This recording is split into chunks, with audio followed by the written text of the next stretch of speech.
We'll call this meeting to order, this regular meeting of the Easton Board of Education at 7:38 p.m. on May 10th, 2022. First item on our agenda is the approval of minutes for the April 19th, 2022 Easton Board of Education regular meeting. We'll look for a motion.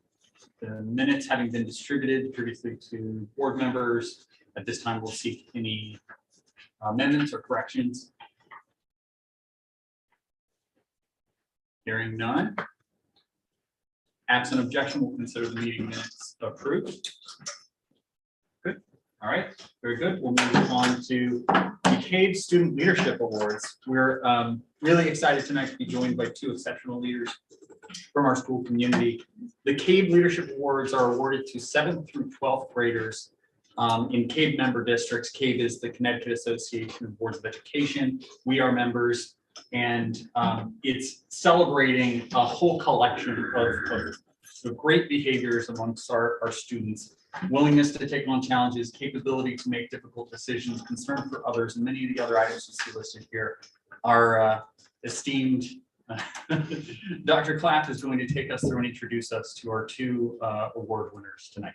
It is an absolute pleasure and honor to bestow these awards to two of our finest, who really make our school a better place every day when they walk in the door. So Tyler is a naturally gifted student. He easily navigates school and all of its dynamics and complexities. He has a laid-back personality and style, easygoing. He absorbs information and produces thoughtful, succinct, high-quality work. He's respectful and respected by his teachers and peers. He's well-rounded and well-regarded. He has a good sense of humor, and he asks thoughtful questions. In class and in private conferring moments, he's a really pleasure to have in our school, and the teachers to a person will say he's a pleasure to have in class. Congratulations, Tyler.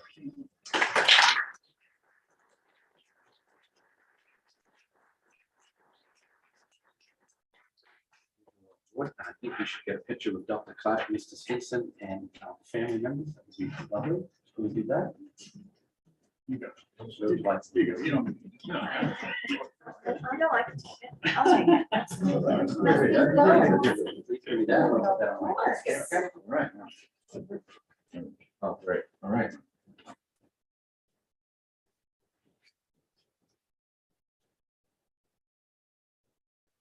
All right, great. Congratulations. Thank you. Well done, Mike.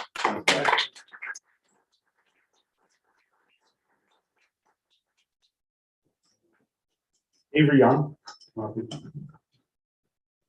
Avery's a bright and motivated student. She grasps concepts easily and enjoys challenges. She's conscientious and responsible. Recently, she missed a few days of school, but not to miss a beat. By the end, she returned to the classroom already ahead of where the classes were in her peers and understanding of concepts. She makes excellent use of her time. She has a strong analytical mind. She is genuinely interested in learning. She is a great friend to her friends. I see her in the hallways all the time, in the classroom and in the hallways in the cafeteria. And she is just one of those people who always has friends around her and always is kind and caring. And she really does make this place a better place. And, thank you for that. Congratulations.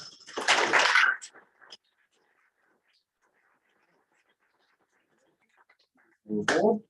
And we're going to get another photo. Oh, come this way. What do you got?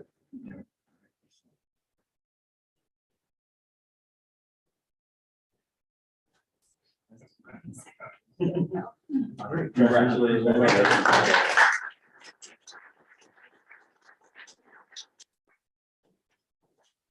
Thank you for the opportunity. Thank you. Congratulations to our winners. Really exciting. All right, we'll move on to public comment. If there are any members of the public who wish to make public comment, please state your full name, street, and town. Please remember that comments should be limited to 3 minutes, focused on Easton's educational interests, not target individual district personnel, and please be expressed in civil manner. Yes. Thank you. Good evening, Carolyn Oppenheim, Hunting Ridge Road, in Easton. So I just wanted to express a concern that I've had. I've noticed over the course of the year, we had an incident a year ago about where we had a trespassing in the school property during an election time, referendum time. That person I was told by police at that time that he would have to be able to do his duty to vote and to be part of public affairs, but that he didn't need to be on school grounds at any other time when should not be. However, I've seen him now at several town meetings. That's part of public and civic duty and all that. I think that's fine. However, during the referendum, he was on school property when children were on property during school hours. I find that to be difficult for me to swallow. He makes me very uncomfortable when he's near the children. I don't know why he was trespassing on property during the last year. I still don't know why that happened. You know, I could make conjecture all I want, but that is not up to me. However, I don't think it's appropriate for him to be on property, and I would like to see if there is something that the administration or school board could do to prevent that, at least during while children are on property. For most people, I think it's a natural thing when, especially during referendum, to have opinions and whatnot. But that particular individual has not expressed himself in a way that I think is appropriate around children. So it's just that you shouldn't be tooling around schools closed, locked during, you know, when they're locked up. He has been told not to approach the school. As far as I know, he hasn't been in the school. They had signs, we'll call them the signs for this particular incident, not to go through to the bathrooms were not allowed for anybody besides the poll workers. So I'd like to find out if that's something that I'm not gonna say find out. I'd like to express my concern and to see if the administration is willing to do something about asking that person to stay off property or posting a restraint of some sort. Another item that comes up is for me is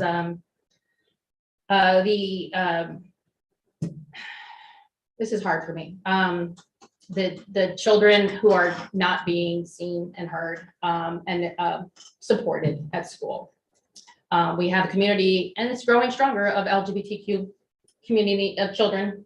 And I hear more and more people who don't wish to have DEI and things, teachings about what that's about in school, and not talking about teaching about sex ed for everybody. I'm talking about just what it means to be transgender or non-binary, things that I didn't know before one of my children came out as such. So I didn't know what non-binary was. It's very interesting journey to find that out and to learn about it and to accept it and to love my child no matter what. And I'd like for others to hear about what it's about. And that includes children, because there's no reason for them not to. There's no reason for a child not to hear what a non-binary child is or what a transgender child is, because they're all just children. They all want acceptance. They all need to be heard. When they don't get that, suicide rates skyrocket. You know, and it's when your parents accept you, shoots down to something like 5% as opposed to 40% of what the kids that think about suicide. 5% when your parents are accepting. Well, you have students whose parents are not accepting and who are not hearing them, but they get that support at school. It'll be in half, so not 40%, but maybe 20%. So hearing about those things, getting support from friends, getting support from peers, getting support from teachers means a ton to these children. So excluding that from curriculum is detrimental to children, and we need to accept and embrace and take care of all children, all of them, every single one, regardless. And that means uncomfortable children, and that means kids and that means uncomfortable with what this is about. They all have to be taken care of, but you know, some of them think about killing themselves. One of mine attempted to kill themselves. I'm trying to prevent that from others. So please make sure that we're doing that for all our children. Thank you. Any additional public comment at this time? Yes.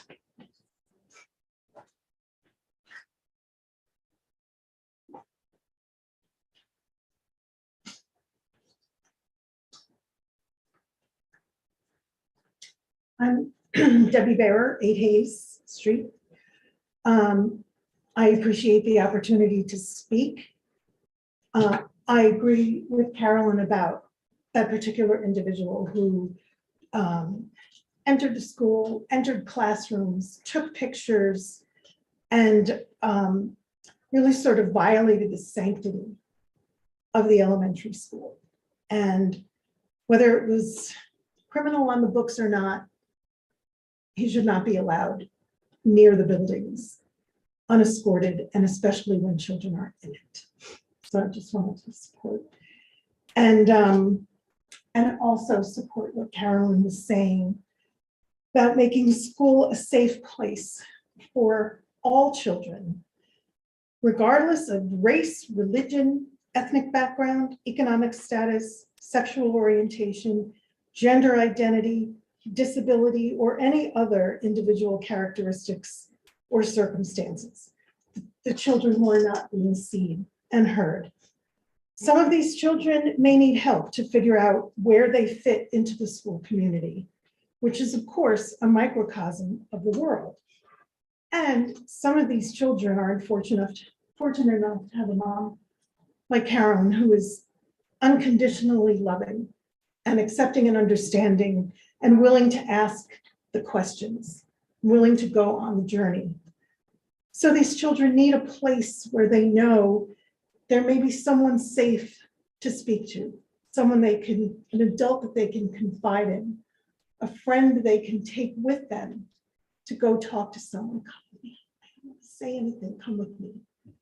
And that's really what I was here to talk about, that I applaud the efforts in our schools to treat each student as a whole person, not just a list of scores in a survey. We've added staff and class sections to keep teacher-student ratios low, and that's wonderful. It's wonderful that the town supported the town budget and the Region 9 budgets. They both passed with more than 3 times the number of yes votes versus no votes, which is really heartening. And the effort has to continue. Teacher training and supports, programs to address these individual groups, whether it's part of special services or not, anything that can help our educators to help each student reach his or her or their full potential, however each of them defines it. This way, our educators will be able to give kids the gift of confidence, of being loved and valued, of feeling like they matter, that they're important, of knowing how to be a good friend and how to have friends around them who care. Truly, that's what people at any age want. But it starts in school. Kids are in school for over 30 hours a week, not including extracurricular activities. That's a lot of time to make a lot of positive impact. So thank you again for the opportunity to speak. Thank you.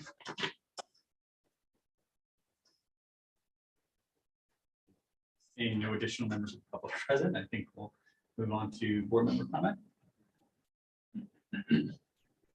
Devin?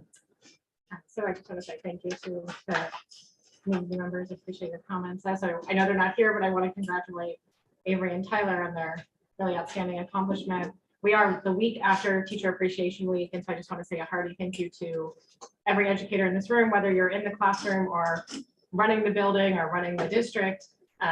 Just know that your work is seen and greatly appreciated. I had the opportunity today to be in Samuel Staples building teddy bears with my first grade student and one of his buddies. And I'm always so impressed by the true community of caring and empathetic kids. And they just really love school. So many of them love school. And it just really always makes my heart happy. As someone who works in education and doesn't see that in every space that I frequent, it really makes me blessed as a mom and as a board member to know that's happening in our schools. But I do really want to urge our community. We are in the midst of a mental health crisis in our kids. We can't deny that fact. Girls are going to the emergency room with suicide ideation at an alarming rate, starting younger and younger than they ever have before. I know there's a new group in town, a new coalition in town that is really pushing and urging a focus on mental well-being and mental health. And just as we continue to think about how we support students and support families, just thinking and listening to clinicians and practitioners, the Surgeon General is recommending, screening for kids, all kids at 8 years and up, and just really being mindful and thoughtful that there are kids who we don't always see the stress and the anxiety and the depression. And then there are kids that really are suffering externally, and especially some of our marginalized students right now with the pandemic, with virtual learning. I don't want us to go through some of the crises that surrounding communities have had to suffer through in the last few months, where they've lost children to death by suicide. And I think we have to open our eyes and really take, I know we're all taking it seriously, but we have to take active steps as a community, as a board, as a district, to really make sure that we're not missing any kids and the needs that they potentially may have. Thank you. Jenny? Thank you for sharing. I just wanted to mention about the small class sizes. I mean, I'm so thrilled the budget passed and that we were able to get additional sections for the lower grades. But just that, I don't want people to think that we only push for class sizes so that, we can make advances in reading, we can make advances in math. Like when we talk about these kids and what's happened over the last couple of years and time for teachers with students, it's not just about reading groups. It's not just about math groups. Like when I kind of picture the whole thing, it's kids feeling seen and heard. We have a lot better shot at that if there are 15 or 16 or 17 of them in the room than if there are 21 or 22 in a room. So I really hope that it's going to open some doors in the next few years for the professional development, being the curriculum, and all of those social emotional pieces that we know are being worked on so hard. I think this, what I'm about to try to put together into words, has been brewing in my brain in some shape or form since I started on the board. And there's absolutely no denying the mental health crisis, the importance of it, etc. But I think we have to be willing to be honest with ourselves as parents and the community and the school about things that we are doing that contribute. And I don't mean that directly. Certainly no one is out there to intentionally harm children. But things like, I try to just sort of logistically negotiate the week in terms of the number of hours of the day that my children are in school, the time that they get home, and that's picking them up. That's getting there 45 minutes to an hour ahead of time. I have the luxury of that amount of time. If not, it's getting off the bus at 4:20 or 4:30.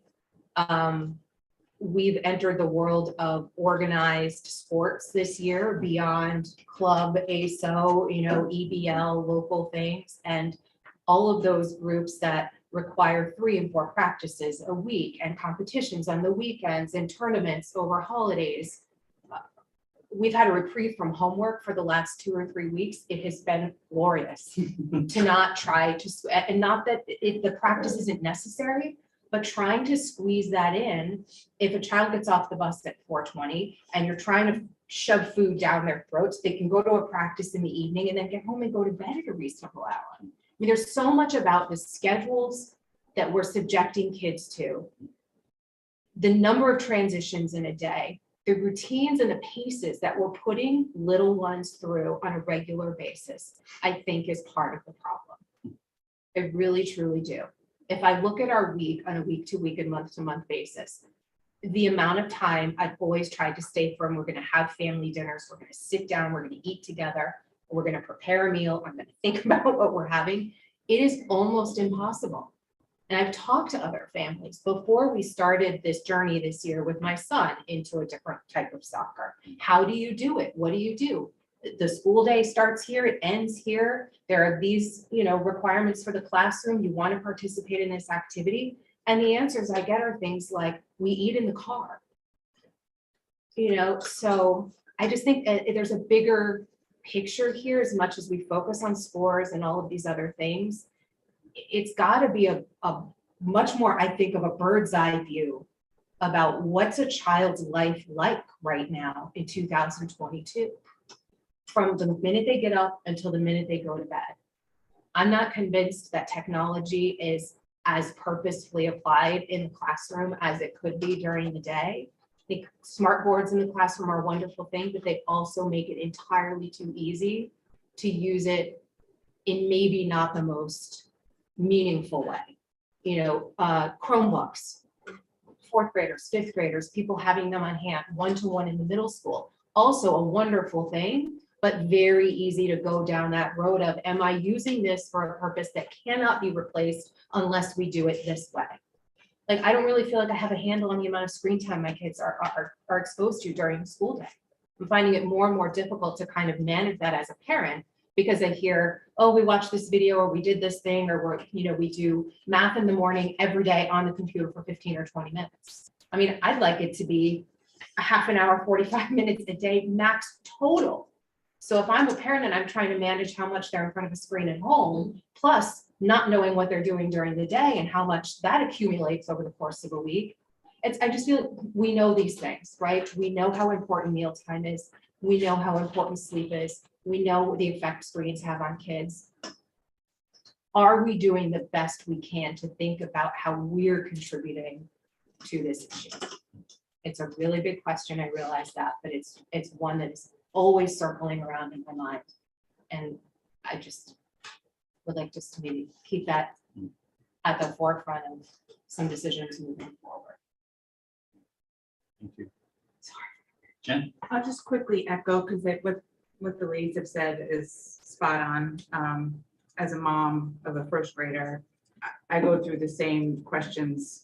Am I overdoing it? And she's not even at the homework stage yet, but yet she's got piano homework and she's got 4 activities during the week after school, you know, but it's like, it definitely is a balance. But I want to echo, you know, keeping our kids safe is should be our number 1 priority. And myself as a board member supports whatever the administration recommends. You know, I welcome the opportunity to look for new opportunities to make sure our children are safe and welcomed and kind and courteous to each other and not feeling excluded in any way. And I just, Tyler and Avery, I know they're not here, but I just want to give a big shout out to them and the school for recognizing these students. I think we need to do more of that. I think more recognition, the better for our students. Let's do it monthly. Let's have it at every meeting. It's just, there's not enough recognition.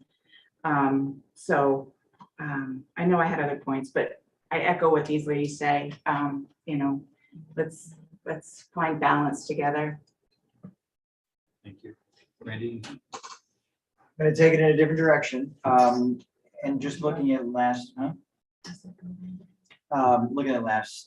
month's minutes, there were some decisions made, not necessarily in the minutes, but as far as cutting the budget by 90,000, which came down from the Board of Finance. We landed on master step 3. We landed on maybe some early Vera payments, or maybe door number 3. We're talking about that tonight, or is that old news? I didn't plan to talk about that. Fine. I can take it off. Budget passed, but I'm happy to send you an email or communication if you have more questions about kind of where we landed or a summary of some kind. Yeah, how are we getting to grandma's house? Because it sounded like that some of those Vera payments that we actually can pay early. I think the recipient said, yeah, I'm fine with that. And if that's the case, then we could go back to master step 6. Not to say that you have to hire step 6, but if you give Kim the freedom to do that, it, you know, widens the pool in. Okay, and if it's still a work in process, because we're in May and not July, that's fine too. The only other thing I'll add about Tyler Pooley is he's a heck of a hockey player. Well, that's really bad. So if anybody wasted 3 hours watching the Rangers last night, we need all the help we can get. Okay, I'm done. Now I want to go see a game. That's great. I want to, everything that was said here, thank you so much. Thank you to the people who spoke to us from the public as well. Absolutely, thank you to our administrators for all the hard work that you do, and you know, you deserve a tremendous amount of appreciation. But I also want to take a slight turn and say thank you to the board. Every single board member, I mean, I could go down the list. It is an absolute honor to serve with you. and to be doing sort of what we're doing on behalf of the kids of this town, it feels really good. It's extraordinarily rewarding. Like the time we put in is nothing when you feel like you're actually making progress. And I think in part we've all, for those of us who've been on board for a few years or beyond that, we've always had good intentions. And I think we've had sort of fits and starts in terms of partnership to go get that done. And I'm thrilled to have Dr. McKinnon, Dr. Kirsten, you all, Sarah. I mean, it is amazing to have you here, and our, sort of our building leaders. I mean, we have a really great team of professionals here, and I just stay with us, because we're going to do some really great things, and we're going to let you really get those legs stretched out and running, and I think we're going to do some amazing things the next few years. Right back to John. John, really, really quick, and Sure. maybe Dr. Club is already planning to mention this, but I just wanted to thank Beth Andrews again and everyone that brought together the outdoor classroom. Was able to sneak by for the dedication, and just to thank you all for being there, and it's beautiful. It's really, really beautiful. I hope you'll get a lot of use. It's a tremendous accomplishment. We tried to get that done for 10 years. I mean, come on, right? Like, and she brought it home. She was the one who finally brought it home. So yeah, props to Beth. All right.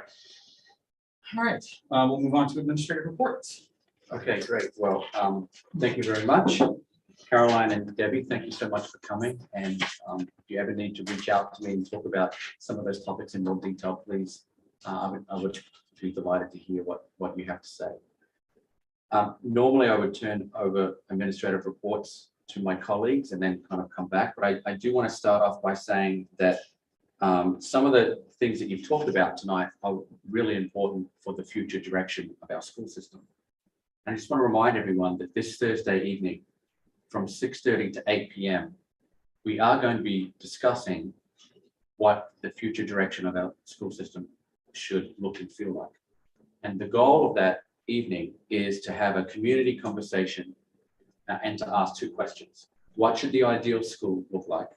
And what skills and dispositions do our graduates need in order to be successful? And the answers to those questions are phase one of developing a strategic plan.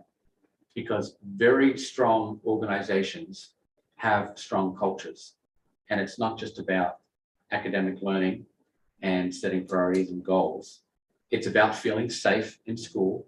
And feeling safe shouldn't just mean physically feeling safe. The reason why it's important for students to feel safe is so that they can actually excel in learning. They can take risks. They can collaborate with their peers. They can work independently. They can work with their colleagues and their administrators and teachers and so on. So this Thursday conversation is really important, and we invite you to come because we do need to hear your voice. And in the work that I've done in this area in the past, those conversations don't usually talk about, well, we need to improve our Algebra 2 scores, right? They're usually about what you've talked about tonight. So it's really important that you attend. So 6:30 at Joel Barlow High School, we have some student focus group leaders who are going to help us have some individual conversations and some large group conversations. We'll start in the auditorium and we'll go into the high school library, and we'll have some more small group conversations. And it's just part one of phase two part one of our strategic plan, which is going to lead to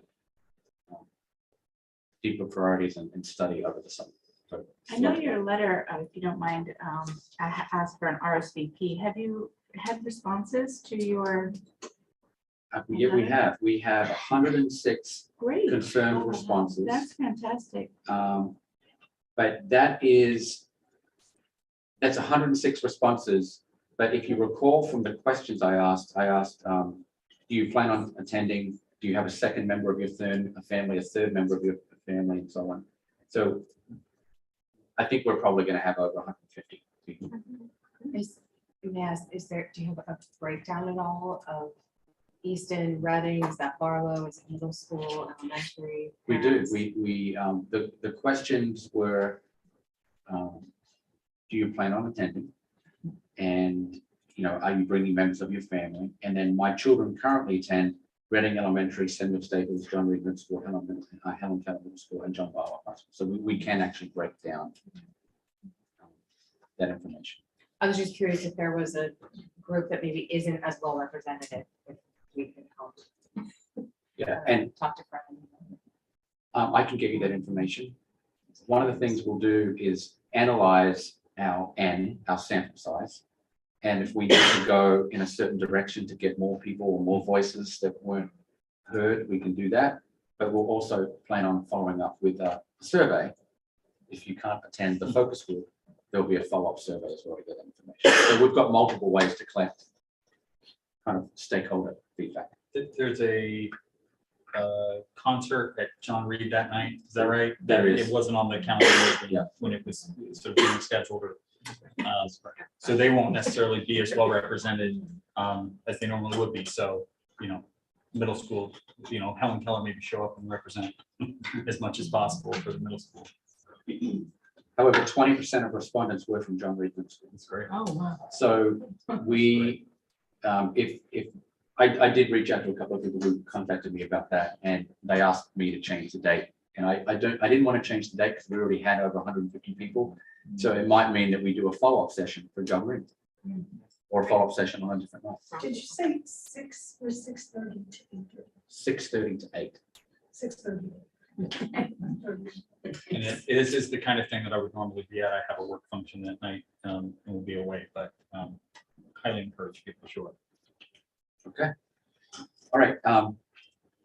I do have another administrative report, but I'd like to ask Mrs. Fox Santora if she'd like to write a report.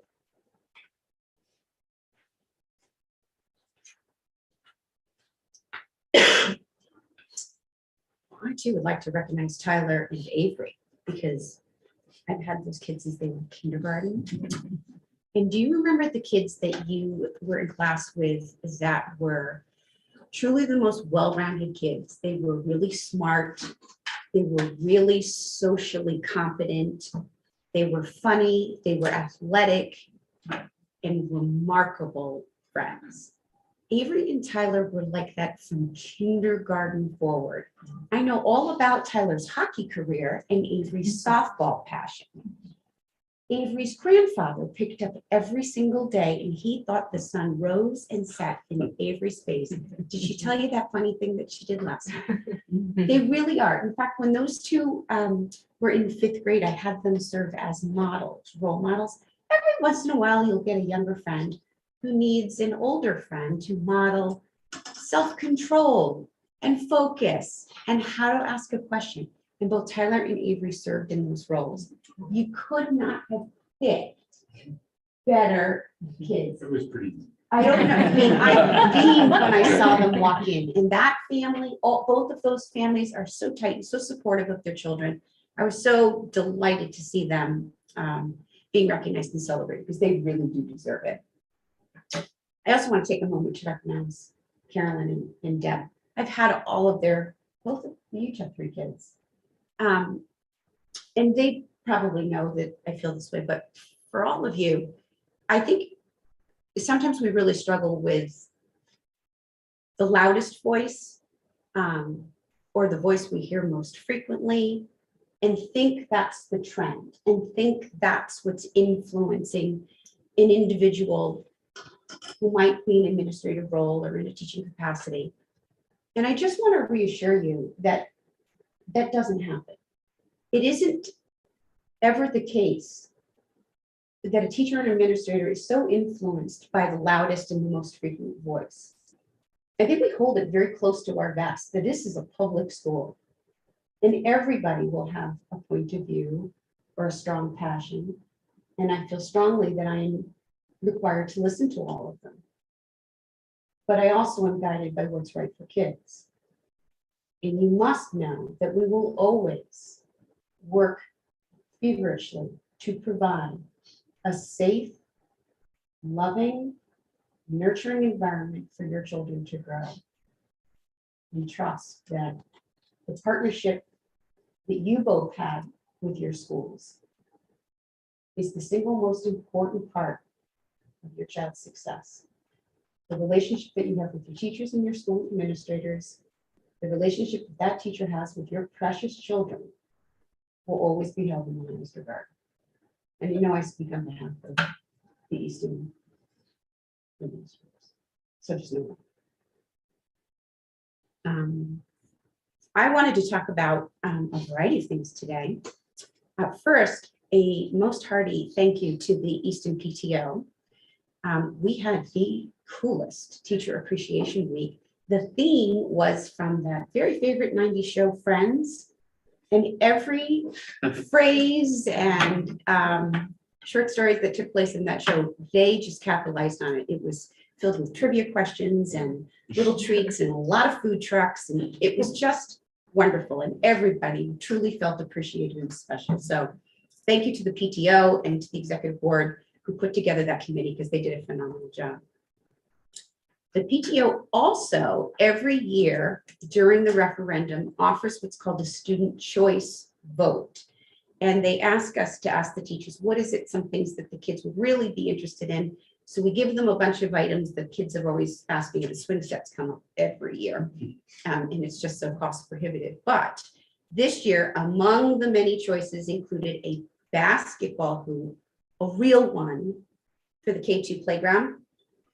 We had 181 students who voted alongside their parents that day, and 100 of the 81 selected a basketball hoop. So the kids were quite excited to hear the news. So they're going to purchase one and we're going to install it with cement, which they think is very exciting. Tomorrow is May 11th. It is School Nurse Appreciation Day across the country. So if you happen to know a school nurse that you would like to extend a thank you to, please do so. A kindergarten update from last month. You might recall that Dr. Prada had projected 98 kindergarten students. We know of 92, and 56 packets have been returned, which is okay. I have visited 3 or 4 preschools. I do this every year, which is so fun. I have a time just to sit and watch the kids play with their friends and do center activities or play on the playground. I also meet with the teacher and I meet with the director, which is tremendously helpful because they guide me in how to group the kids into kindergarten classrooms. I want to give a special thanks to the Go Green team at Samuel Staples, which was self-initiated.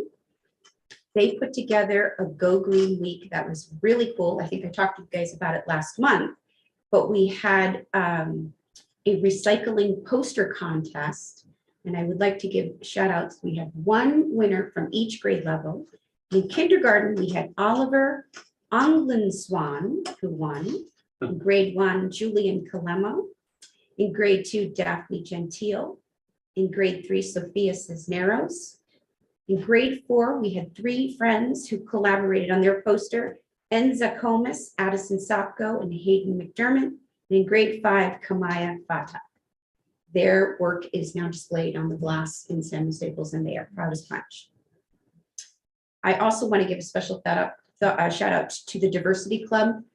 The leaders of this, again, came from them. They came to me and said, this is something we want to do, and they meet with kids biweekly before school.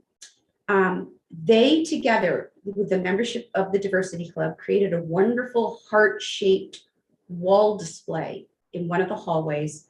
And the project was inspired by the Humani Project by Angelica Das.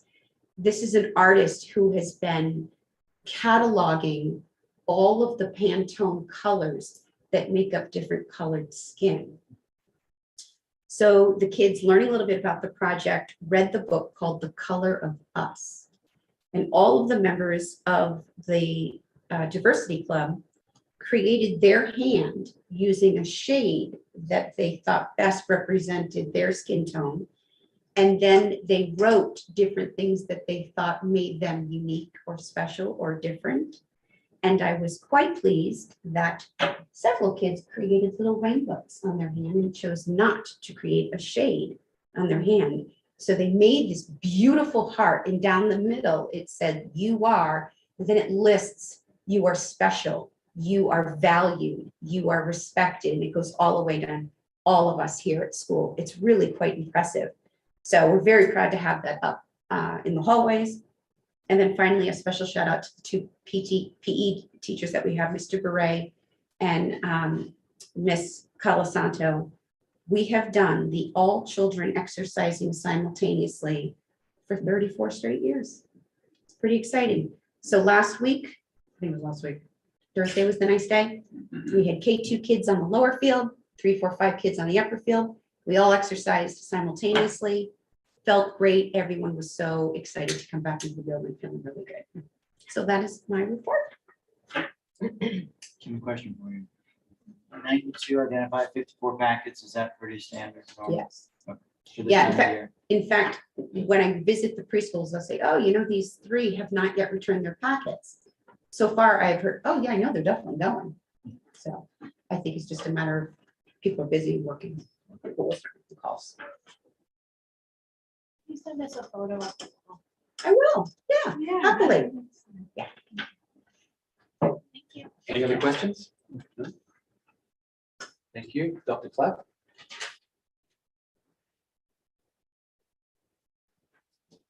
Good evening again. It's been great to see Tyler and Avery. Great kids. I do like to start by recognizing thank you for sharing that. It's not a day that goes by that I don't wonder if we're doing enough. Trying to find ways to support all of our kids. And we do talk about it a lot. So we do try to do as much as we can all the time. Yeah, we do have a full counseling staff and very busy with dealing with a lot of the anxiety issues and a lot of the stressors of being in middle school, and it's not easy. We do have the right amount of staff doing that and working through that. And I think we can do more. So I look forward to work ahead. All right. So enrollment is steady, as you saw in the report. We continue to have the same numbers last couple of months, and that's great. We're looking forward to getting just about 90 fifth graders up. Here we started really hitting the transition activities into high gear for the fifth grade families. Tomorrow, this is Fox Santor will be back here with me. We're going to do a little fifth grade kind of coffee, kind of social aspect with the PTO. Pretty informal, more of just kind of put some faces to names before we get rolling with all the real formal stuff. As you can see on my report, there were several dates listed on the back, and the dates really started to explode in the calendar.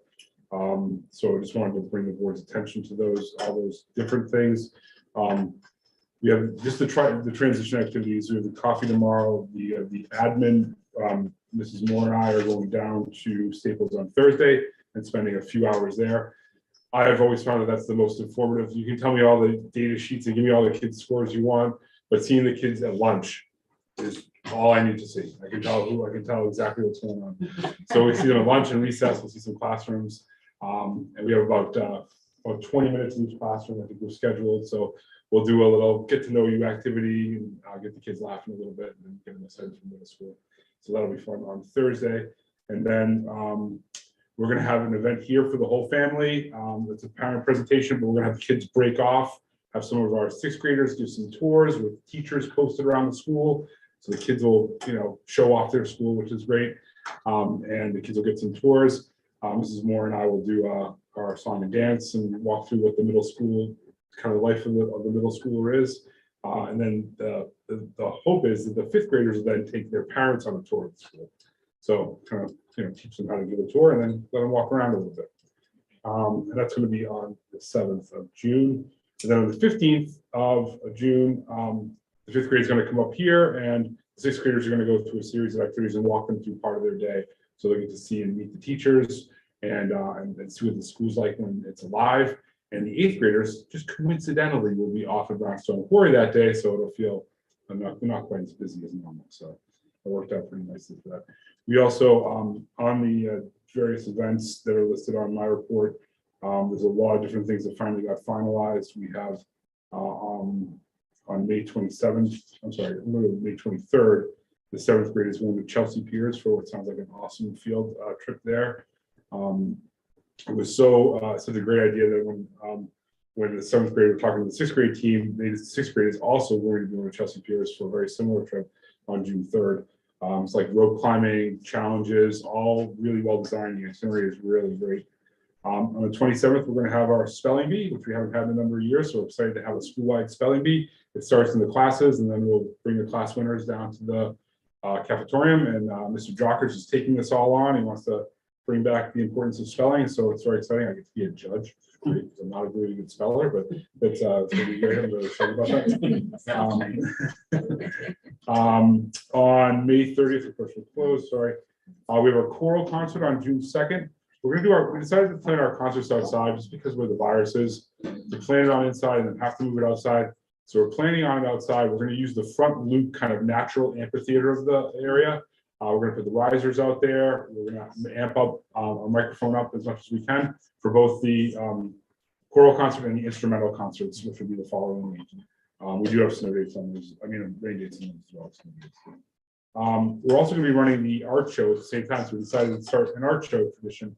So when the 5th grade families are here for that night, there'll be art from the art department all on display and in here and in the hallways.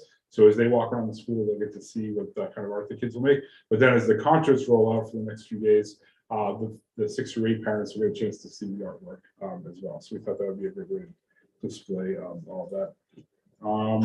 The band and orchestra concerts on the 9th, and there's a few other events there listed, our Twilight Picnic. And moving up day, a new thing, we're going to have the kids switch grades. So they're going to go from 6th grade to 7th grade for part of the day, kind of run a simulated schedule. 7th grade to 8th grade, and the 8th graders are going to go back to their 6th grade teachers to kind of have a full wraparound experience with them. So that'll be on day on the 20th, and then the 21st is field day. So that's going to work with the ECC. Smarter balanced assessments are starting here next week. We have been re-inventorying all of our Chromebooks this week, so we've asked all the students to bring their Chromebooks back in.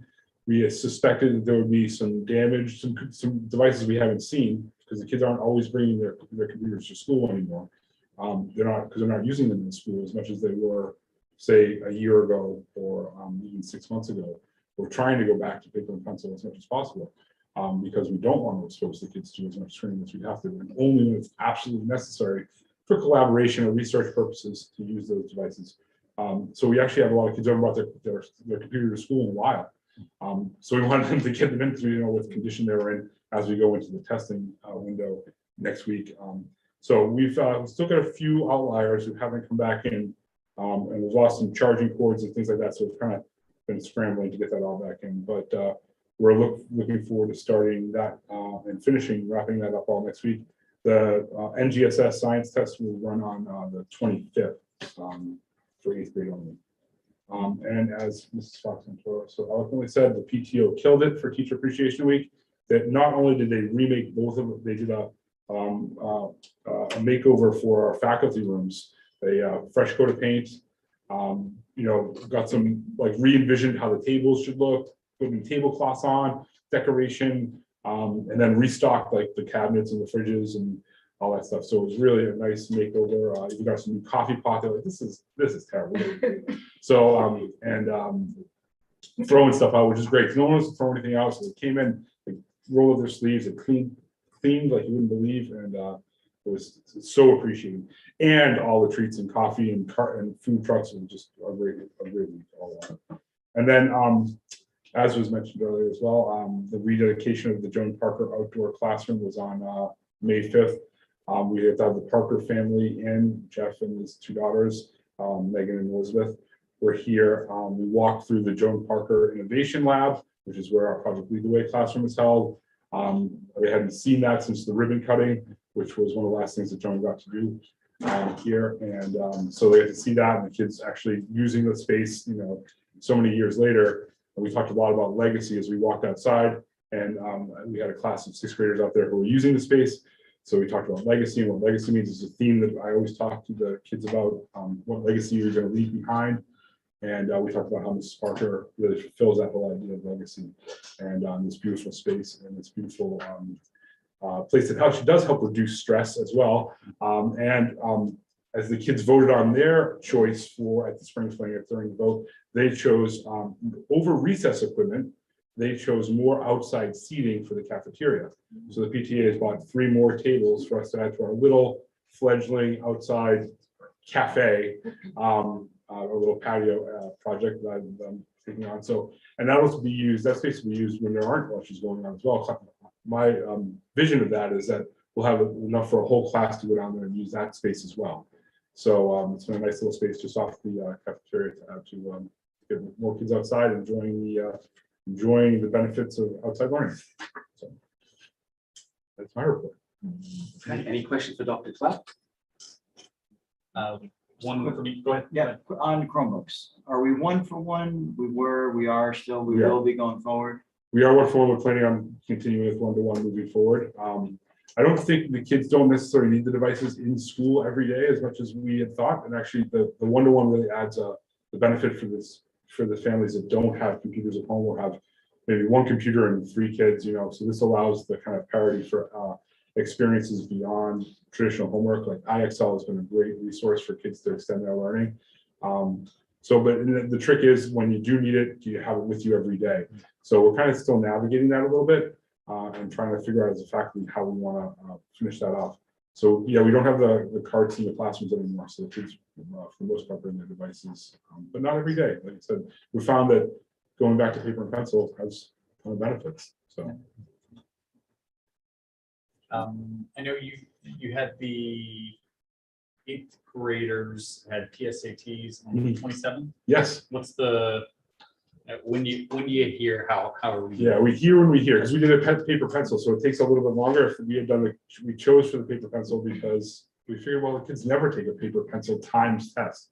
Like literally their whole lives they haven't. So we had to teach them how to bubble in their names and all that stuff. That we all are scarred from probably. So that takes a little bit longer for them to hand score that, and then we get it when we get it. We don't get an announcement much ahead of time. We actually get it physically, get sent back to us for the results. Then we do have an online data report that we can analyze. So we're looking forward to it.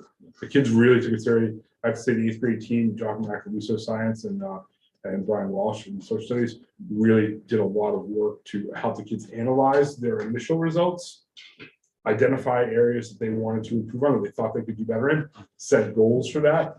And then as they ramped up to take the spring test, they went back to those goals. Where are we? Where's that work that you said you were going to do? How have you done with that? So it's been really meaningful. And they took it so seriously. I mean, it was like, wow, it was really well. I think it's a great experience for them. So. Sorry, I have a second one. I meant to ask Kim the same question. And I may have missed this in the last meeting. Mask came off. Yeah, the mask came off. It was great.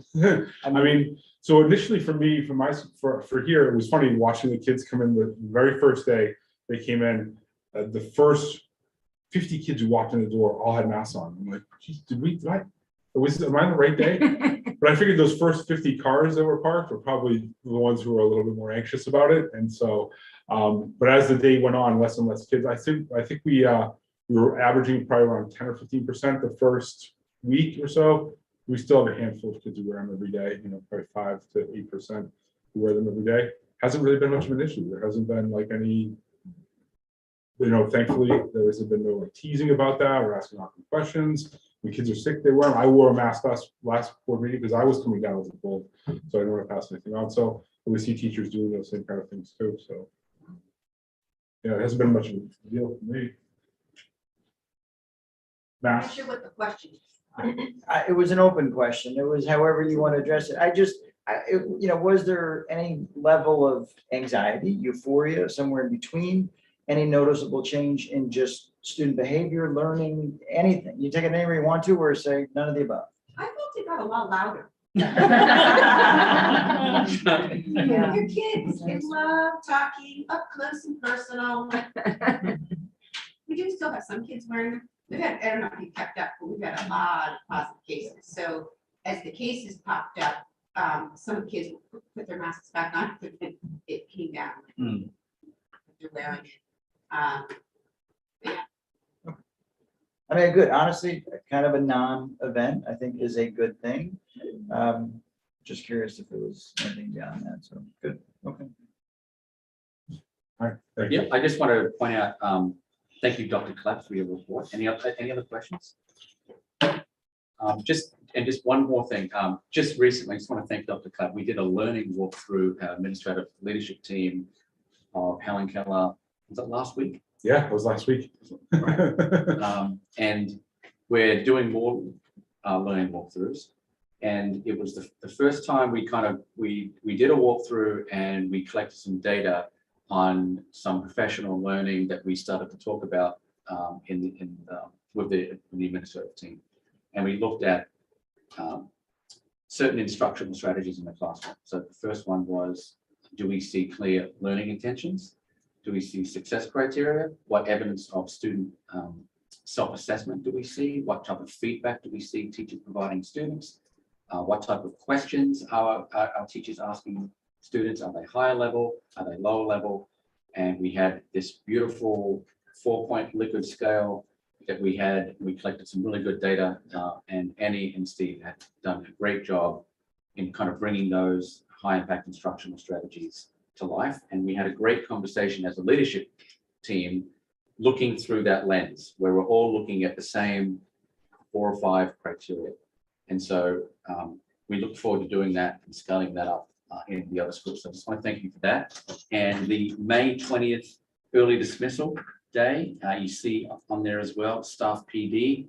I mentioned earlier that this Thursday night, we're having a community stakeholder group and asking those questions. I'll be going to the last 2 schools, Samuel Staples and Helen Keller, and asking the faculty the same questions. I've done that in the first 3 schools. And so we're really collecting a lot of information about the direction of our schools. And I look forward to coming to you in a couple of weeks and doing that. Yeah, look forward to it. Yeah, Thanks. thanks. Thank you.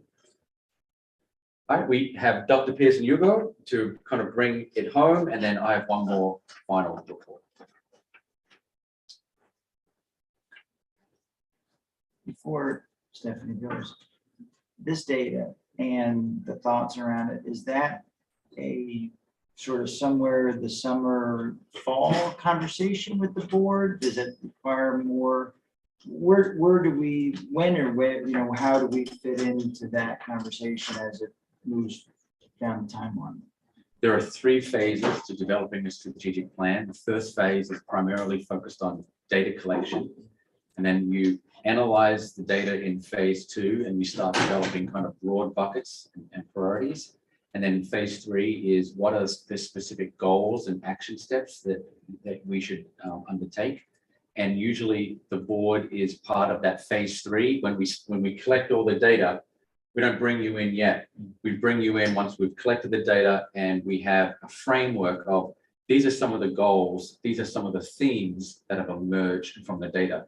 And that's where the boards really get to provide input and start to polish some of the priorities and the goals. So depending on how the data collection goes and whether we need to dig deeper, whether we need to get more information, how much progress we make over the summer, we could probably bring the board in early fall. But my plan is to present a more detailed presentation to the tri-board meeting in the last week of May. Oh, okay. Right, just about your question, Okay. which is just the process. Oh, with the Yeah. process. Yeah, so I'll provide you with examples of this is the data we've collected so far, this is the theme, this is how we collected the information. We're in phase 1, this is what phase 2 looks like, this is what phase 3. Ideally, what I'd like to do is create a strategic steering committee that helps identify some of this work. And I would prefer it not to be a board-driven committee because I don't want to apologize. I don't want to get bogged down into agendas, minutes, posting. I'd rather keep it more A working group. agile working group. We'll move much more quickly, and then we'll get it to the point where you have to make some decisions, right? So do we revise our vision and mission? Do we stay with what we have? Right? I truly haven't made up that decision. And then what are our core values, what are our goals and so on. So possibly May 24th tri-board, we all get a view of the process. And it sounds like maybe the timing works for the October tri-board meeting that we actually are in that phase 3.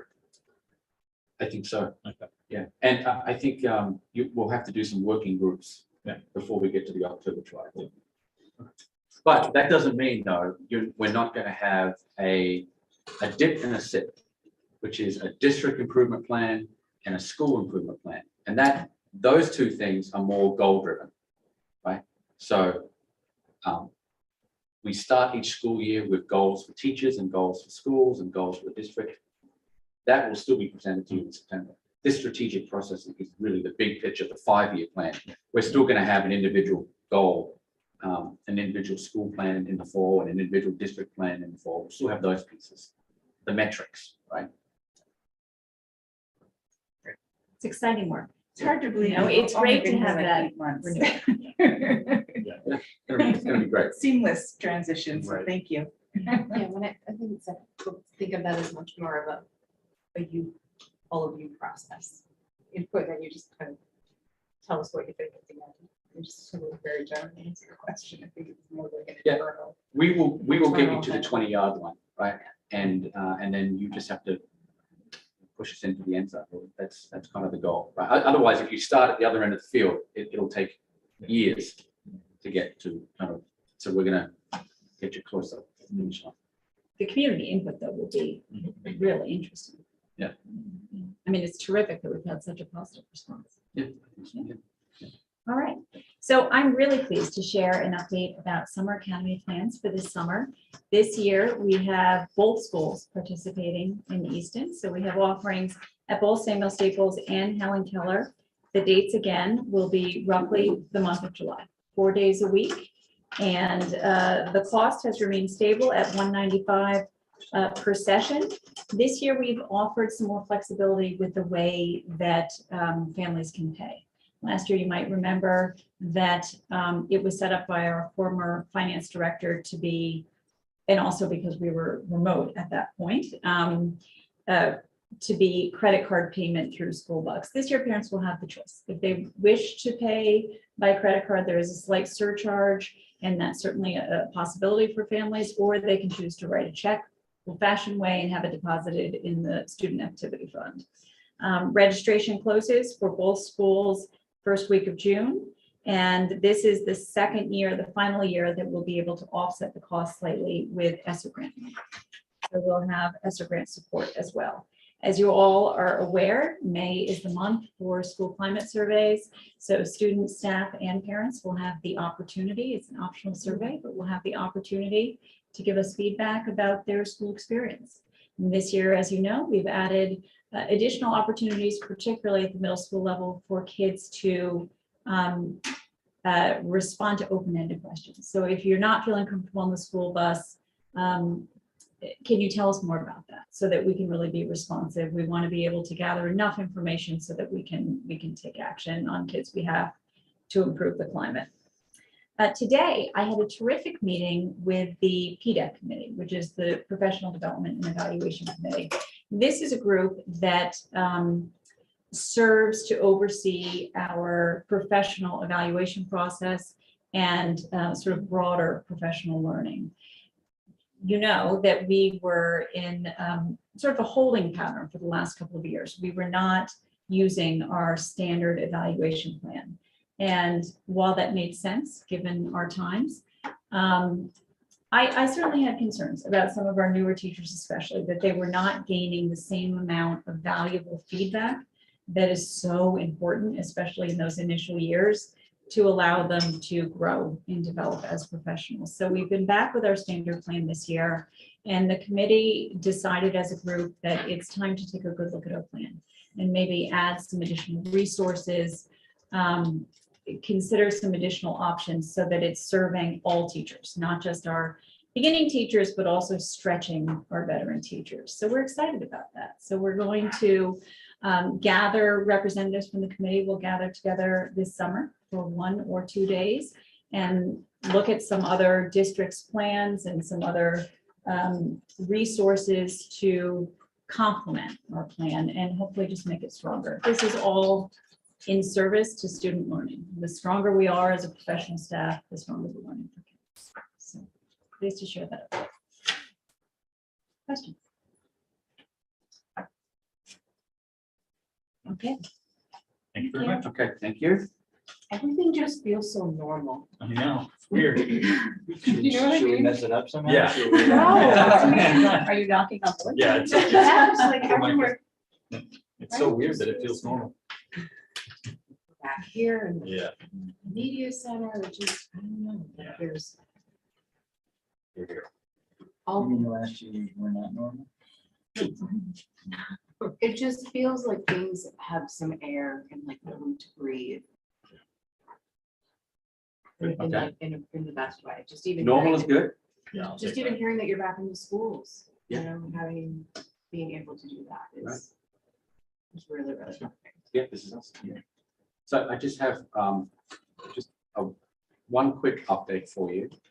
And that is that we are looking at a new way to present our financial reports to each board.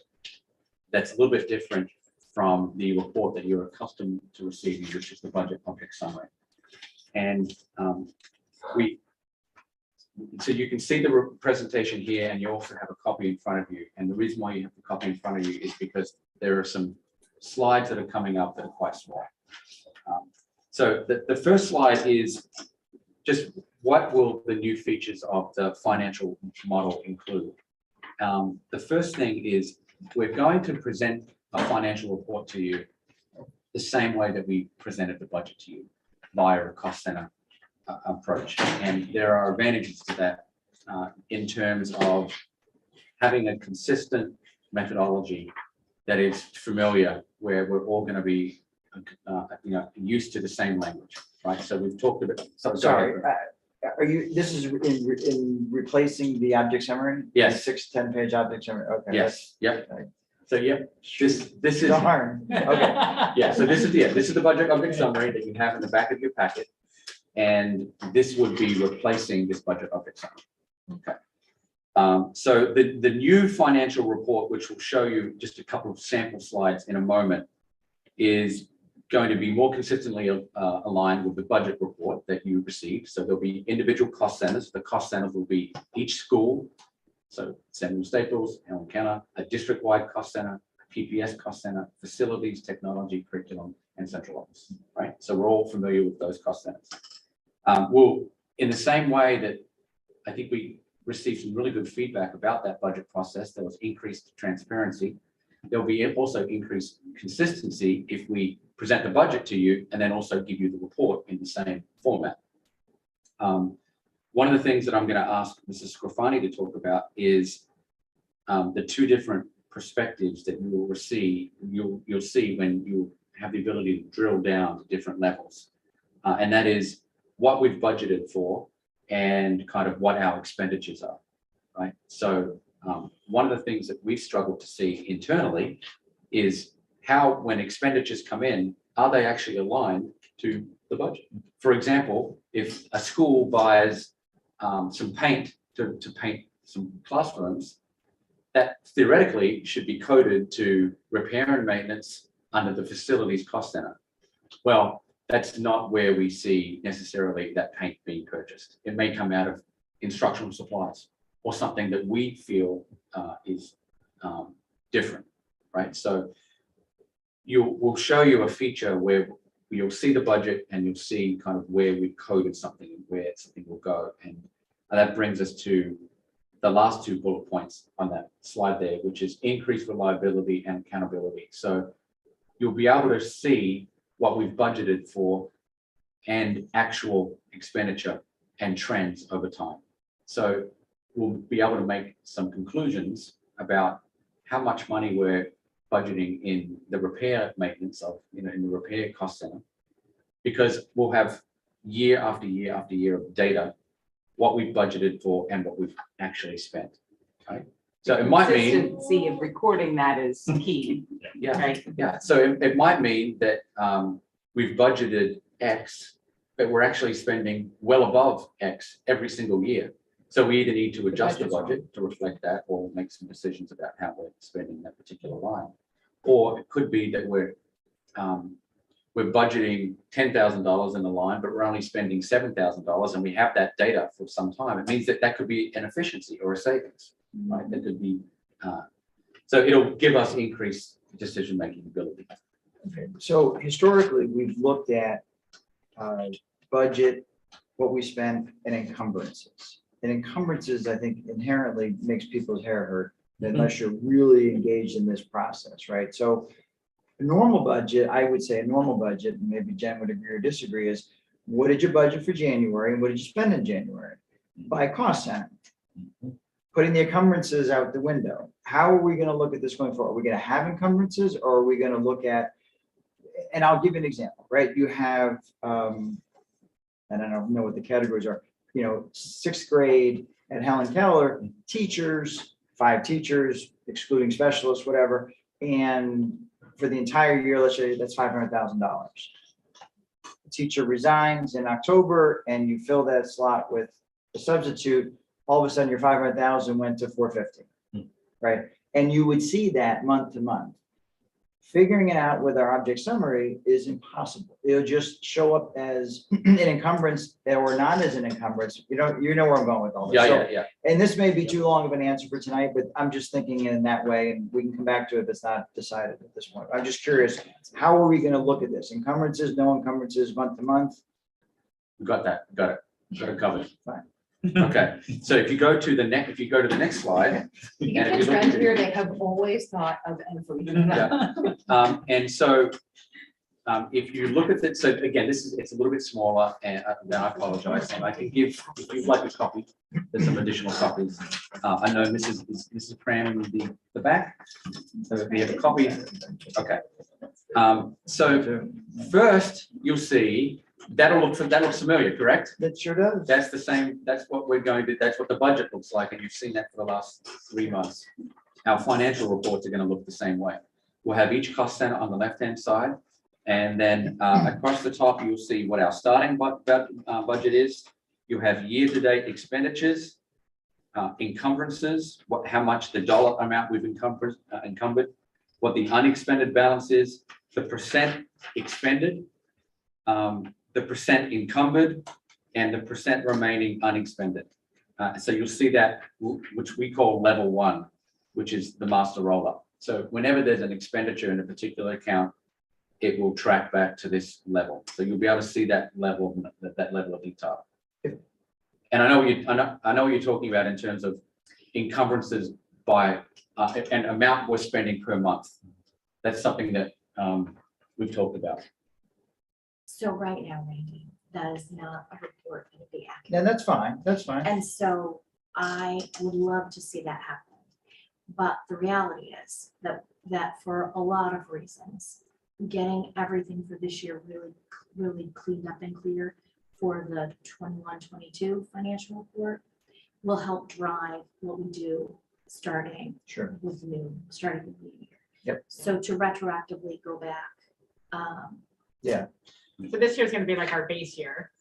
And so next year we'll have decent comparisons. so- By the 3rd year, we'll have a trend-ish. and you'll Yeah. be able to see some comparisons, but the way that you'll see in just a minute what Okay. exactly what the issue is in 2 slides from now.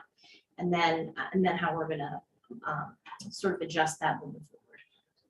In the end, whether it's encumbrances or some other format, when you get to this point in the year, or even when you're in January, February, you're doing the budget, and you have an idea what your unexpended balance is and the why, then you can parlay that into next year's budget. Or you may not be able to. You know, there's a false sense of security when the number's $1 million. Everyone's looking at, gee whiz, you guys are not going to spend $1 million this year. We have no idea whether we're going to spend $1 million. That's sort of to a certain. You guys probably do, but we don't yet. But at some point we will. Yeah. And at some point, if we can drill into the unexpended and understand the why, that's fantastic. But- Yeah, and really the last 3 categories across the top where it says percent expended, which is that 60? 65%. Percent encumbered 26%, and percent remaining, approximately 4.1. But what the secret, right, is really digging into the percent encumbered, because that's really where the money is left over at the end of the year. That 25% is what we need to study. I would argue, You- well, maybe I would say that could just be teacher salaries that they haven't been paid yet, but they're here and they're gonna get paid. I would think that 4% is what you need to dig into, but Well, we need to dig into both. Okay. But is that percent encumbered discretionary or non-discretionary funds? fine. We've always been So- told it was non-discretionary. Right. And so Which if I think if most you're, schools do. if you're a school secretary and you encumber an entire account at the beginning of the year, it's counting as encumbered. Right. Is that really encumbered? And then you have no Or should it visibility. be, should it really be encumbered? And so the visibility versus teacher salary. We know there are X number of teachers in the school. We know what their salaries are. We know there's going to be breakage and then changes. And we need to track that over time. Right. But sometimes things are encumbered right at the beginning of the year. And that's really what we have to dig into. That's fair. Right. Yep. Okay. Great. Okay. And I really, the idea of having the month to month in some particular cost center categories is really fantastic and key, so that you could see where you're going. In some places, it's gonna just be, Right. it's a one-time, it happens in, May, we're preparing for graduation, so we're buying a graduation chair, so we're doing something like that. There's no month to month. Right. But it makes sense in some of the larger areas where you would be able to actually put that in over time, to have that be an available capture of feature for you. So this is slide number one. This is the master roll-up. And if you actually clicked on the Samuel Staples Cost Center, then you will go and you would see level 2. This is the school cost center view. And you can see kind of the big picture again, in terms of the budget, year-to-date expenditure, encumbrances, unexpended, and so on. And this is probably where we can discuss different months of the year, September, October, and so on, and just keep track of the expenditures each month, right? So that you can actually see the percent committed and expended over time, right? Because when you see this budget object summary, you're seeing a snapshot in time, and you're not comparing the data in one report. So we did talk about providing a month view. But if you see there, you see administrators, teachers, and so on, and then the operation expenses down the bottom, the school supplies. If you click on teachers and go to level 3, this is where you drill down to another level. And this is an example of what we've budgeted, okay, and what we actually see when the data comes in. And so this is a kind of a discrepancy, and this is something that we need to fix from a reporting perspective, because we budget in all of these different areas, but we only collect the information in one bucket, right? Because that's the object summary line That is item? correct. Okay, Yes. Okay, I saw it. Right. Yeah. But when we budget, this is how we budget. We Yeah. budget in all these details, Yeah. but we only collect the data here. And so this is something that we're going to talk about. I'll give you another. This is not a great example because teachers are pretty fixed. But to this point though, would then those subsequent 4 columns be filled out? Yes, Okay, yes, yeah. You can see. You can see because those. then you would see, okay, then obviously we've got a breakage in first grade teachers. 'Cause- Right. Or your example of the long-term subsidy, that would show, whereas it really doesn't. So the next slide is an example of level 2. So level 1, this would be going into facilities. We'd see facilities, the same thing. Budget year to date, encumbrances, unexpended balance. We could add those rows and see changes over time. But if you wanted to drill into cleaning and repair, this is the 3rd level. And again, this is everything that and this is actually not the entire list. The list actually goes all the way down here. These are all the things that we budget for, right? But we only collect this much data. So we have all this detail, but we collect this much data in terms of bigger buckets, right? And this is where the report would be very helpful, because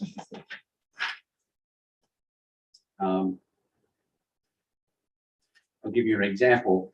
Do we really need to spend $1,300 on carpet cleaning? Do we really need to spend $3,000 on alarm repair? Do we really need to spend $1,200 on glass repair? The answer is we don't know, because we don't collect the data and put it back into under these lines in the same way we budget. We collapse it into 1, 2, 3, 4, 5 categories. Right? So are you thinking you don't need to budget at that level of granularity? No, we want to budget at that level of granularity Track it. and then track it and report it back the same So way. the problem is you have line items that are getting hidden in those bigger buckets and you don't know if you Right. are Right. actually needing to spend, Right. if you're overspending or underspending. this. Yeah, I would argue that level 1 and level 2, we brought brand new transparency to this year in our process, and everyone said, oh, wow, this is great. This is that next level. Right. If we can bring transparency to level 3, it's not just a matter of, look, we have our cards on the table. It's also like, oh, and that card should actually be over here, and that card should be taken away, and there's a card we weren't putting on the table that we should have been. The trick is, we don't want to show you that level 3. We just want to show you that we're doing it. Yeah. So we want to show you level 1 and level Yeah. 2. Yeah. Right? Yeah. Because we really don't want you to get into the weeds about, are we? Yeah. Do we spend 2 gallons of paint on the Yeah, such and right. such? Right? Right. It's like, Yeah. you know, we And love that's you what you're guys, doing when you but guys do Thank the you. budget, though. You're thinking through those decisions. and yes, saying, so we will look at level 3 together. And Sarah, why don't you talk a little bit more about that? Because this was kind of your analysis and idea to kind of look at and what you found when you pulled the pieces apart. So what I noticed is that sometimes in the past, it looks like we sort of carried over things and we said, like $3,000 for alarm repair. And I think in this way, by having it so that it's not pages that you're flipping through, but actually having it in a way that it's a summary on one page. Here are the things that we thought we were doing. Here's what we did. Then we can make some better decisions about where we want to go and how we're spending our funds. I mean, we're obviously spending, it's really important to have paint and it's really important to have alarms. It's all important to have all those things, but to really drill down to make those important determinations. And we are not able to do it in a way, I think, that helps us in our decision-making over time. Yeah. So I'm excited about this because I really feel like it's going to be a great process going forward for us internally to really be able to make sure that we have everything in the right categories, that we're really, does this really belong in Helen Keller or does it belong in district-wide? We'll really be able to kind of see that at a glance in this new format and then having it all roll up. I think for the board to be able to see that is going to be really helpful. I think in the end, we'll spend what we spend, sort of, Yeah. that happens every year, but we'll have a better idea. And if we can reallocate, because we know what we're spending and not spending on, hopefully that inures to the benefit of what we're doing here, the kids and spending in the right places. So it's. Well, I think when that meeting happens as the strategic plan starts to be really developed, your budget really reflects your priorities. Yeah. And then you'll really be able to say, this is what we really value.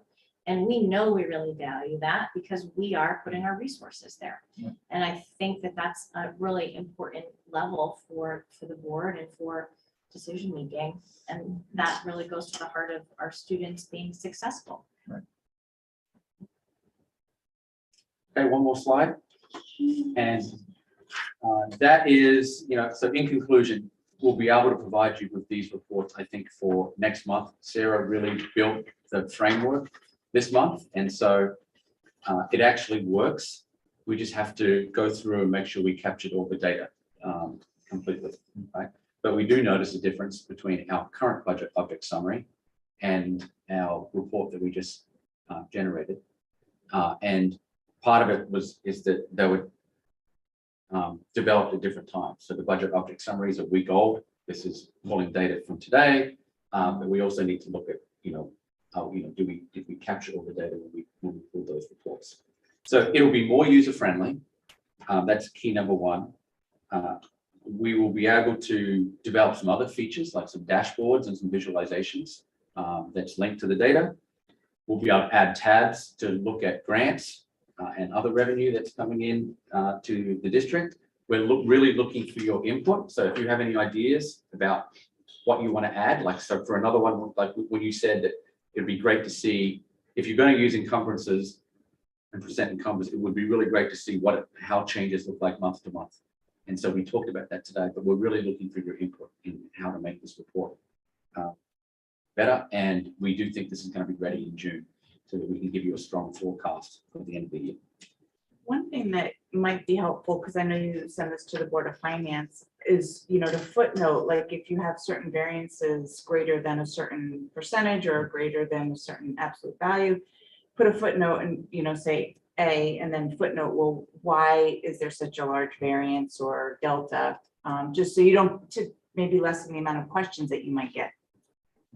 I think that's a great idea, and we talked about adding notes, and that our secretaries and our accounts payable clerks and our accountants can actually add notes, and we can see a record of what's happening. We did that during the budget process. It was helpful.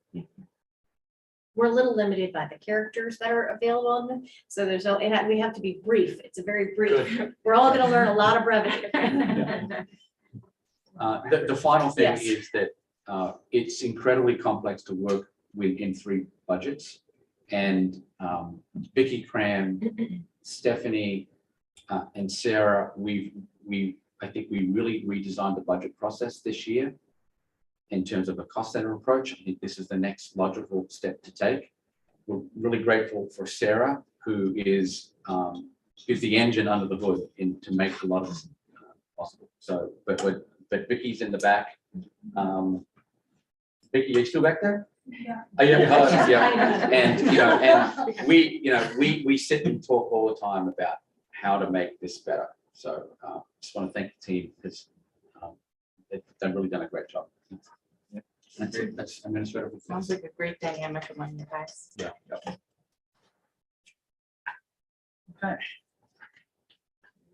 Joan, can I ask a question? While I have to completely confess, I was listening a little to respond and a little, maybe not as much to listen to understand, but only because, I mean, obviously, Sarah, your work is so beyond value added.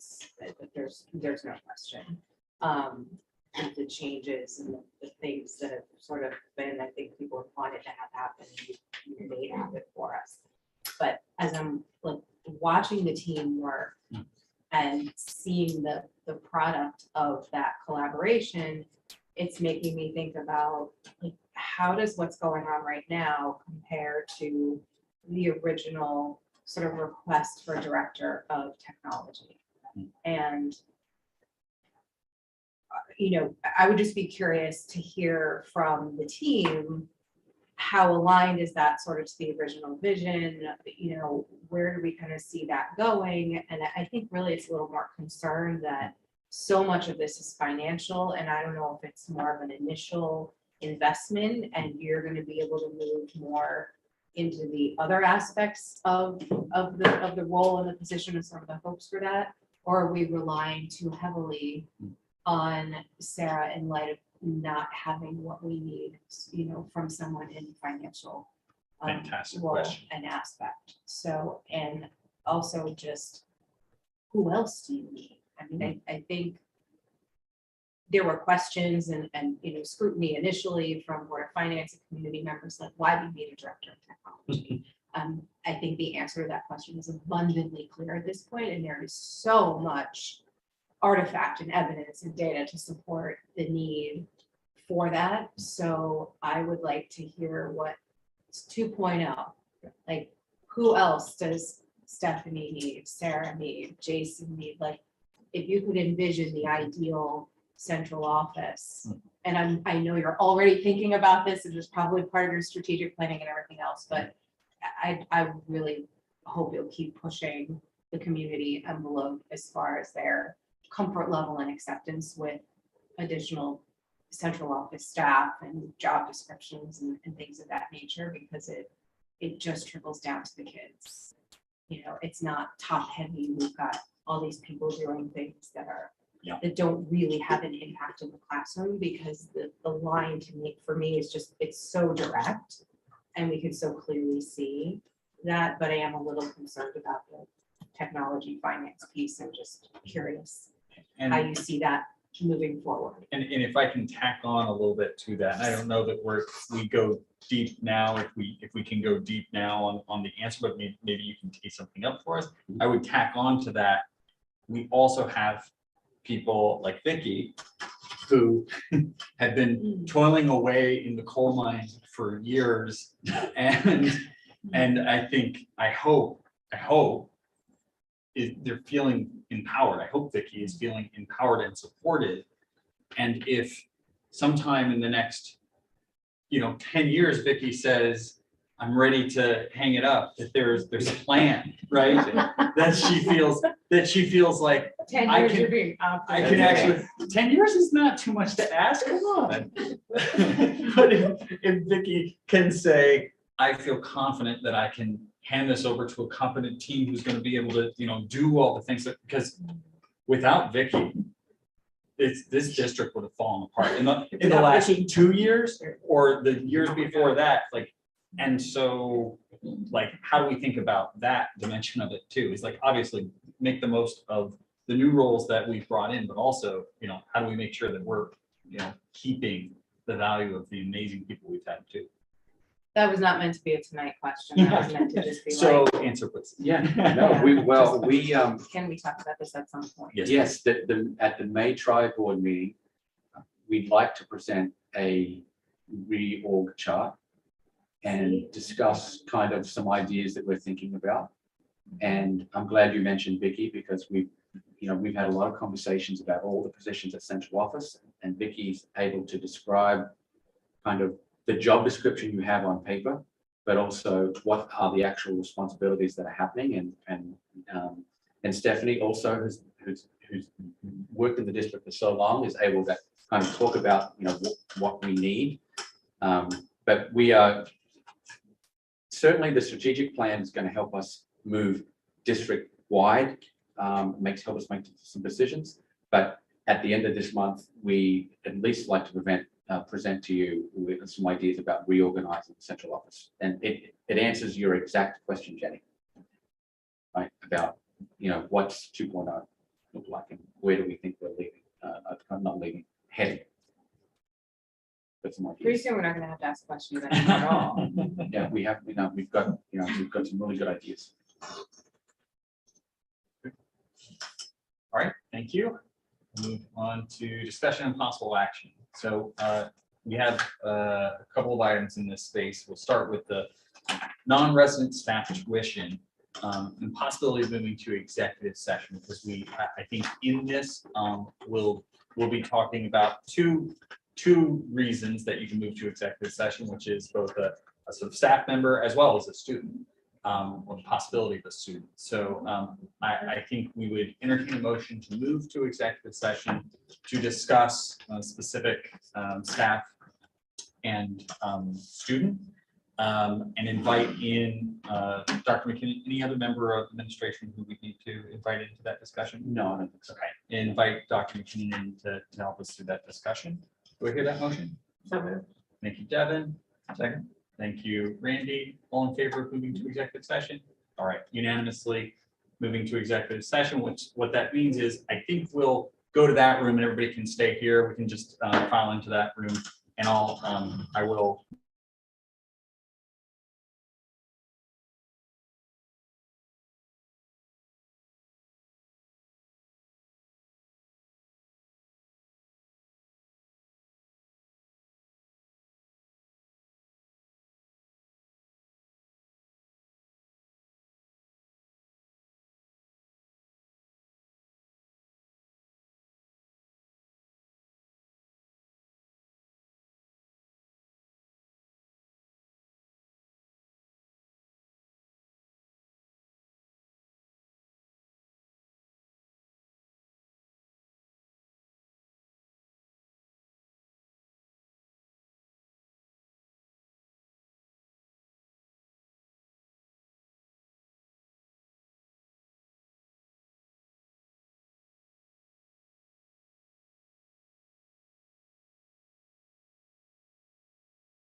All right, we are back from executive session at 9:40 PM. I think coming out of executive session, no further action recommended at this point. All right, that'll take us to our next item, which is the policy review. So first reading of the adoption and shipment and goodwill policies, and first reading to repeal certain existing policies. So I have a list of all the policies up here that are included. I sent around the same list to the board to review, to start the process of reviewing. I think the intent here, we have a set of shipment and goodwill policies. There were 80+ policies that were in their model policy book. There were a handful that we rejected because they were sort of unnecessary. We actually asked Shipment, like, hey, this is in your book, but is it really necessary? And they actually gave us a cheat sheet and said, like, here are the ones that are really necessary. Here are the ones that are just like can be best practice. So we're not seeing the entire Shipment book because we've already whittled it down to say, like, hey, we don't need that one now. There are others that we said we're going to hold on this policy. Not that your policy is bad, but we just talked about this, like Title IX. We just did our Title IX, so we don't, we're not looking to open up that can of worms again and dive into that again. Or there are things like hiring of senior staff, and so some of the more controversial topics that we know we are not going to have agreement on just by saying, hey, we're adopting these shipment policies. So we held, I think, 7 policies overall to say, just put these aside. But everything else, we're saying, let's go. Like, we feel pretty strongly that these are good policies, that they're the right action is to approve them for first reading. And then at the May 24th tri-board, we hope we're all going to be able to convene. Reading did this last Tuesday. If we are doing it tonight with our first reading, that at the May 24th tri-board, we'd be able to do a second reading and approval of a huge amount of policies, as well as repealing existing policies. Not all policies except for a handful. And those are the ones that correspond to the things where we said, it's complicated, we just need to keep our existing one for now. The way we end up resolving those, and let me just show you. So here's all the shipment policies, same things that I emailed before, on the topics of community and board operations, administration, business, personnel, students, and instruction. And then here are the policies that are in our existing book that we would say, we want to hold on to these for now because they're controversial. The boards don't necessarily agree on them. And we want to do that over the course of, sort of the next year or so. We come back to these in what I think are going to be monthly or quarterly policy committee meetings instead of weekly, which I'm really excited about, not having to have a weekly meeting. And we just tackle these really intentionally. We put them into some of the tri-board conversations and try to get to the bottom and have agreement on some of these issues. Bylaws have always been sort of separated out, as each board is going to be responsible for its own bylaws. We're not going to try to approve a common set of bylaws because that would also be a mess. So with that in mind, this being Schedule A, the shipment policies previously distributed, and this being Schedule B, the existing policies that we would want to retain, we'd like to entertain a motion that the Eastern Board of Education accept for a first reading all the policies listed on Schedule A and repeal all existing policies except those listed on Schedule B. This will be a first reading. If we change our mind on any of these, if we say actually get rid of the gifts, grants, and requests, or we say there's something else we want to add to the list to save in our existing policy, or we say we don't like this policy or that policy, we just don't do the second reading on that specific policy. So we still have the ability to make a decision about these. This is simply to say, let's take that next step forward, and we'll have the I hope, final discussion on May 24th on these. So do I hear that motion? Thank you, Devin. I'll second. Thank you, Jen. Any discussion? Do we have a pool? I'm sorry, there's a full safety I love that. plan I love policy. that I just thought question. it was really funny. Because I actually know all of these policies. So it's not just if you have a pool, it's if you have an aquatic program, if you use a pool, Okay, and sort of I just wanted to. Right. Thank you. And it also speaks to a larger question of If there's a policy that clearly only applies to the high school because we don't have a, swimming program here, then why do we need that policy? Well, because we don't want to have to create that policy. If we decide we want to have an aquatics club, we already have a policy in place, and there's no harm in us having that policy. It exists, it's on the books, and we'll be able to leverage it if we need to down the road. Are there cliff notes? No, just kidding. There are not cliff notes, but it's like 4 hours, 5 hours worth of reading. I know it's a lot, but you would not believe CAVE policies, nothing against CAVE, like they do great work. These policies are so much. Any questions? Nothing, I was just thinking Sarah's probably already started linking them to cost centers.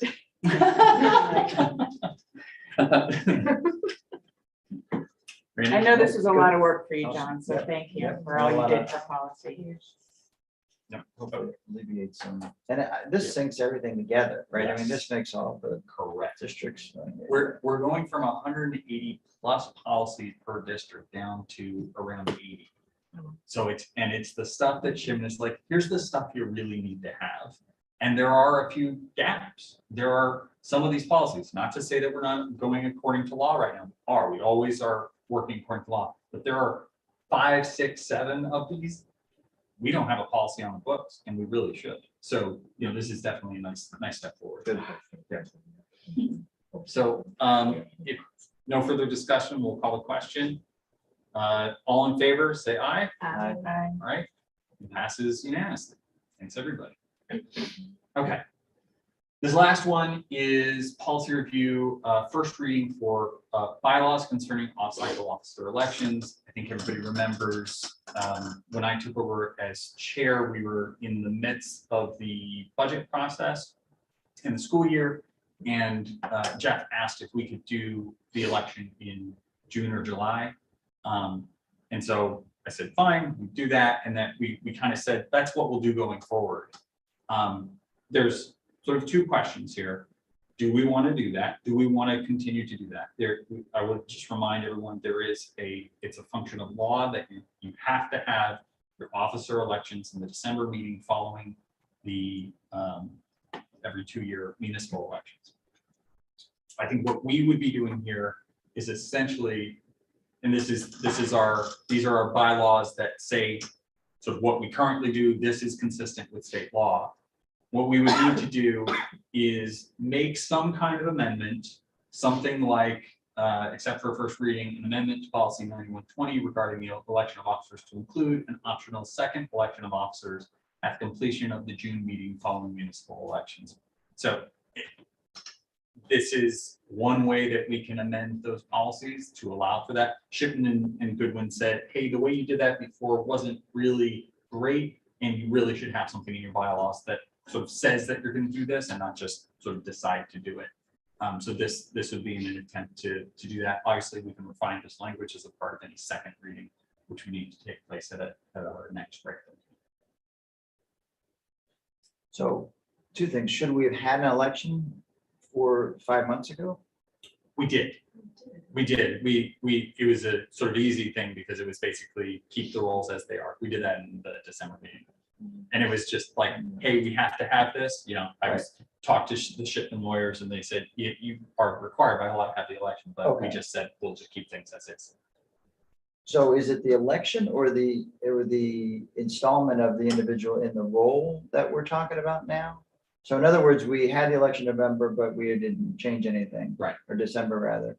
Right. So are we saying we still have the election and the person will take office in June, or we're moving the elections or potentially moving the election? That's interesting. I hadn't thought you could have the election and not have them take office. I think the law says election and that, that's when their term starts, but we could look at that. That could be something worth exploring. I think my question is kind of like, at this point, where are we? Where does our 2-year cycle fall? I would say, I think it's the July meeting, that's when you would have, like at the beginning of the July meeting, or, I wrote it here at the end of the June meeting. I mean, the difference between the end of the June and the beginning of July is basically nothing. do we have a July meeting on? the I don't think schedule? that we do. I think we'd have to schedule a special meeting for July. We haven't historically. We also haven't had an August meeting historically, and I think we added that this year. I hope we added that this year because I think it's kind of important before the school year starts for us to have an opportunity to connect, especially because we can do it via Zoom if we need to, if people are on vacation. So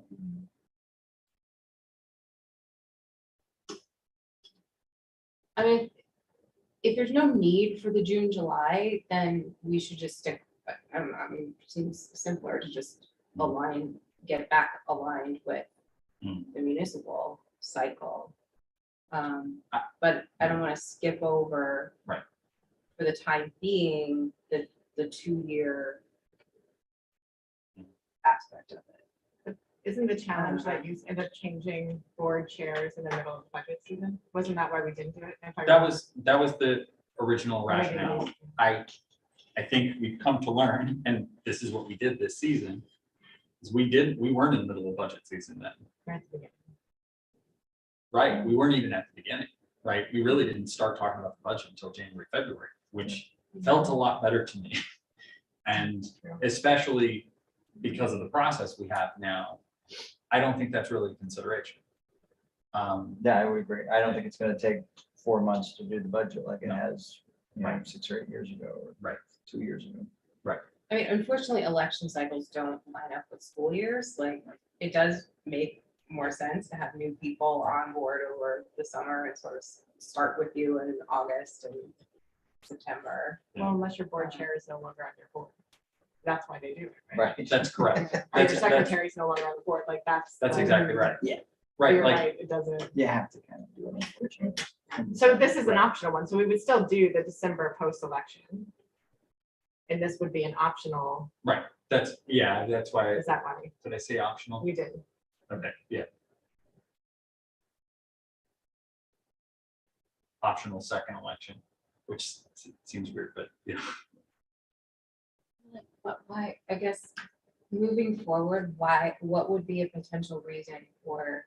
Yeah. For needing this option? So we don't. It seems like I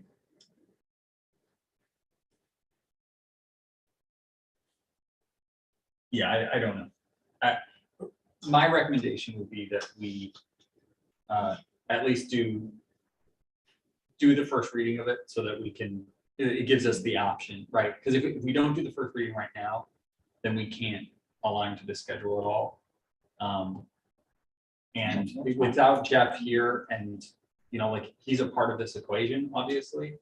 I don't feel it would be right to, I mean, like, obviously, everyone will vote how they want to vote. But if we're inclined to pass this, I think it would be the right thing to do to give us the flexibility. And if we decide, you know, we don't want to amend, we don't move this to a second reading or whatever, you know, then we can do that then. I'll make a motion. Okay. That we move this, how do I say it? First reading, yeah. Sorry, I'm as tired. stated. You can just say as stated. Yeah.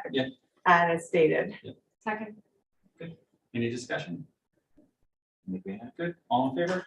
Aye. Good. Very good. Motion passes unanimously. I have like questions for clarification, but I think I'll just wait. and Okay. ask Right. questions. Very good. It doesn't need to keep going now. And so then we're in board member comment. Have a safely, sleep well. Good job. It was a clear Yeah. meeting. Dr. McKinnon, there's no way to state how truly amazing, Yeah. transformative your role is in this district. So thank you. I know we say this a lot, but truly, and I know you're getting into classrooms, and I just like, if you can take what you've done to the budget and then apply that to like the instruction in classrooms, like the kids are just gonna soar. It's so cool to see. So I'm very excited to see you in classrooms even more now that you've cleaned up the budget. So That's the goal, and that's what we have to focus on next. I was surprised at this last, about the last 4 months. Like nothing I've ever seen. Good or bad? Well, just in terms of not, a whole central office leadership team not focusing on schools. Yeah. Really just focusing on the business of the board. Yeah. So as part of this strategic process, we need to think about a way that we move forward, that where the board has a smaller footprint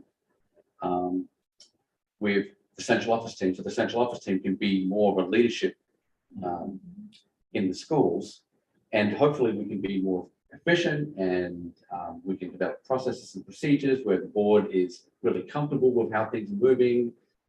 And if that's the case, then we can all kind of focus on that goal.